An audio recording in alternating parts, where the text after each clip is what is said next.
Deputy Inspector General of Police Eastern Range, Davis R Marak, iathuh hakilat pathai Khubor hakashpautrik Lber, bakila Sdang banlap ksai yiki runar ki pyniap Bah Omeka Myrthong, but bret yiki lyngkhot met hapung Umiam. Deputy Inspector General Ulong baki pulit kidang twet ya arngut kibriu ki baladon lang bat Bah Omeka Myrthong. Minta kita ki runar kidang re bat syang makya bat ki pulit kinnum syang thaj ban twet yaki. Regarding this mutilated body which was found, it was initially, this body was found in Umiam, and initially only parts of the body were found initially. So later when these parts, body parts were found, it was initially registered as a unnatural death because the cause of death was not ascertained at that point of time. So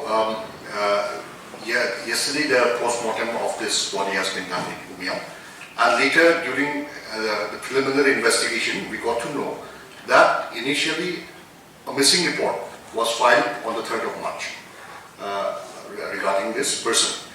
It was filed in Lber police station, and this person was supposedly missing from the 26th of last month, but the missing report was filed only on the 3rd.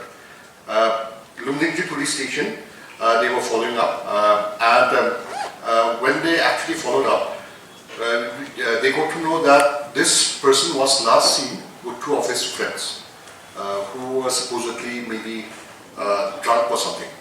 So once we have got to know about this case, now this zero FIR was initially registered after this unnatural death has been established, and it is a case of murder. So a zero FIR has been filed. A zero FIR is basically when it is an FIR is filed in jurisdiction of another police station, then it is called a zero FIR. So a zero FIR was filed in Umiam police station, and that case is being transferred to Lber police station.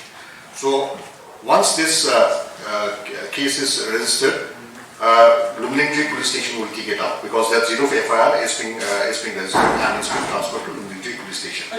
As of now, however, unfortunately, those two suspects who were last seen with the victim, they are absconding as of now. So we are trying our best to find them.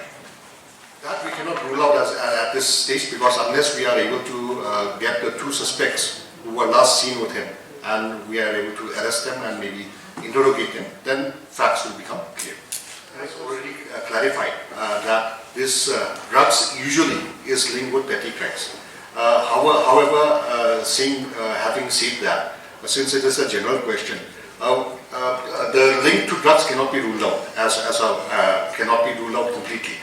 However, some of the murders which happen, especially if you are talking about maybe Janke Hills, then these murders were basically murders based on robbery or some kind of kidnapping and murder kind of a thing, not exactly directly related to drugs.